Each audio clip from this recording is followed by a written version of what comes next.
સમાચાર પાટણથી પાટણના સાંતલપુરમાં ચૂંટણીની અદાવત બની છે લોહિયાળ તો ચૂંટણીની અદાવતમાં કોંગ્રેસ કાર્યકર પર હુમલાનો આરોપ ભાજપના નેતાએ કોંગ્રેસ કાર્યકર પર હુમલો કર્યાનો આરોપ લગાવ્યો છે ભાજપ તાલુકા પંચાયત પ્રમુખ શક્તિસિંહ જાડેજા પર આક્ષેપ લાગ્યા છે અને કોંગ્રેસ કાર્યકર દીપકસિંહ જાડેજા પર જીવલેણ હુમલો કરાયાનો આરોપ લગાવવામાં આવ્યો છે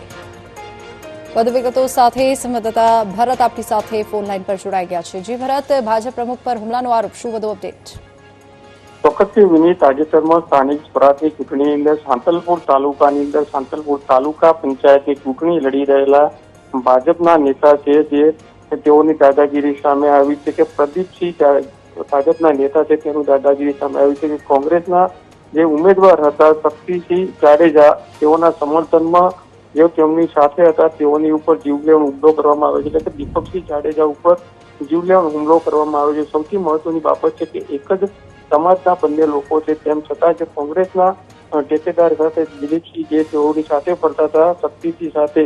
તેની અદાવત રાખી તે સમયે પણ તેઓને ટેલિફોનિક ધમકી આપવામાં આવતી હતી કે તમે ચૂંટણીની અંદર કોંગ્રેસની અંદર પ્રચાર ના કરશો, આવી બધી બાબતે ટેલિફોનિક પણ દાદાગીરી આપવામાં આવતી। એટલે ગઈકાલે મોડી સાંજે જે શક્તિસિંહ જે ભાજપ તાલુકા પંચાયતના પ્રમુખ બન્યા છે અને તેઓના દ્વારા જ પ્રદીપસિંહ ઉપર જે રીતે શક્તિસિંહના જે ઠેકેદાર છે દિલીપસિંહ તેઓની ઉપર જીવલેણ પાઇપની લોખંડની જે પાઇપ હોય છે તેના વડે હુમલો કરવામાં આવ્યો છે અને સાથે પોલીસ ઉપર પણ આક્ષેપ લાગી રહ્યા છે કે પોલીસ દ્વારા જે હુમલાના સીસીટીવી છે તેને દબાવવાનો પ્રયાસ કરી રહ્યા છે અને હજુ સુધી આ બાબતે ફરિયાદ નોંધાવવા માટે અનેક વખત રજૂઆતો કરી હોવા છતાં પણ પોલીસ આ બાબતે હજુ ફરિયાદ નથી લેતી। એટલે કહી શકાય કે ભાજપના નેતાની